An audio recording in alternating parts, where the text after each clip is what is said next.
911 was location of emergency. Oh my God! I need somebody out here. What's going on? Oh God! There's 4 people. In my mama's house, and Who are these people that are in the house? it's my mom and my grandma and my granny and my stepdad.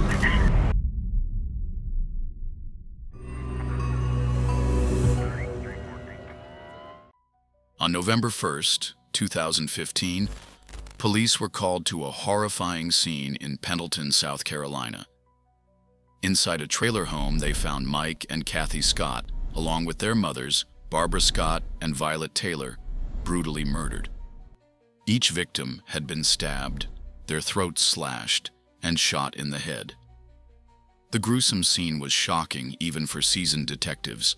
When authorities arrived, they noted there were no signs of forced entry or robbery. Valuables remained untouched, suggesting that whoever committed this crime was invited inside and had only one goal: murder. The chilling detail? Bloody handprints on walls and doors showed that the victims had desperately fought for their lives. The person who discovered the bodies was Amy Vallard, Mike and Kathy's daughter. She claimed to have found them that morning after becoming concerned about their silence. Her frantic call to 911 painted a harrowing picture of shock and despair. But as police began to dig deeper, something didn't sit right. Detectives soon uncovered tension within the family. Amy had frequent arguments with her parents, especially over custody and visitation rights with her children. Social media posts revealed Amy's deep resentment toward her parents, calling them emotionally abusive. A troubling video even surfaced where Amy's husband, Ross Vallard, angrily confronted Kathy, ominously stating, "I'll show you." Yet suspicion alone wasn't enough. Over the following months, police faced dead ends. The case went cold, and life returned to normal for Ross and Amy, at least on the surface. But detectives never fully let go, believing the answers lay close to home. 8 years later, in 2023, investigators reopened the case. This time, they focused on financial motives. Mike was known to keep large sums of cash at home, distrusting banks, and it was no secret to those close to him. Investigators found approximately $87,000 in cash hidden in Ross and Amy's home.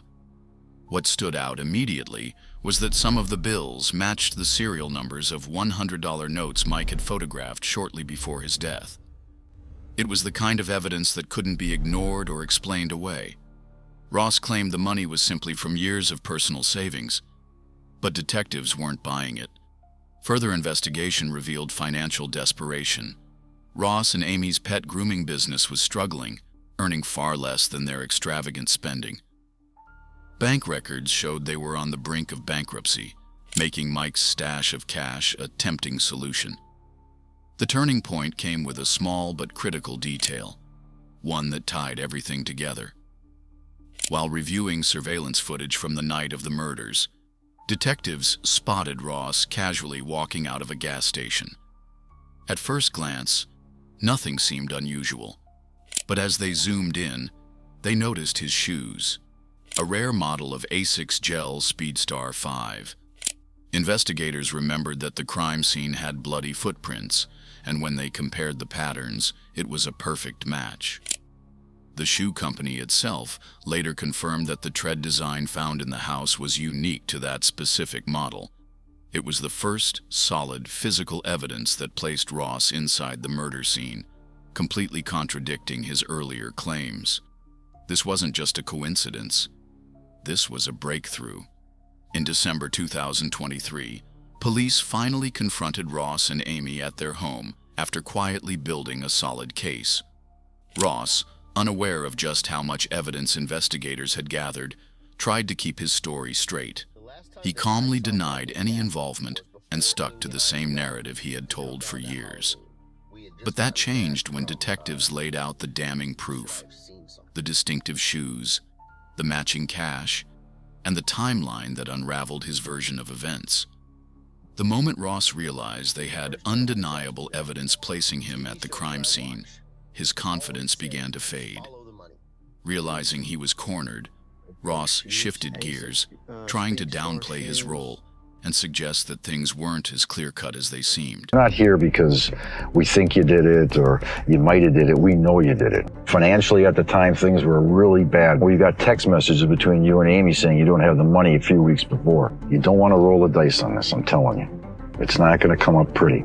If, for instance, Amy and I decided to, or if I decided to take a deal, Right, mine is going to be better than Amy's because I came to the trough first, right? right. So prison time, no matter what. Amy, prison time, no matter what. My 3 kids in here, they grew up without a father and a mother. Granted, my mother would be more than willing to take them. I understand that. We're not the ones who put you on this predicament. Now you're going to have to deal with the consequences. 10, 20 years in prison. That's best case minimum scenario, I would imagine, right? It's better than the rest of your life or death, isn't it? I mean, it might as well be one of those two. By the time I get out, my kids aren't going to I am. I mean, the other option is I probably need to talk to a lawyer at this juncture here. All right, Ross. You're free to I go. respect that. Okay. All right? Yep. Amy, too, initially maintained innocence, describing a rocky but improving relationship with her parents. However, detectives knew better. Ross and Amy were arrested and charged with all 4 murders. Held without bond, Ross and Amy now await their day in court, facing charges that could lead to life imprisonment. As of May 2025, the trial has not yet commenced, and both defendants remain incarcerated awaiting court proceedings. This devastating crime shattered a family and a community, a stark reminder of how hidden tensions and financial desperation can culminate in unthinkable tragedy.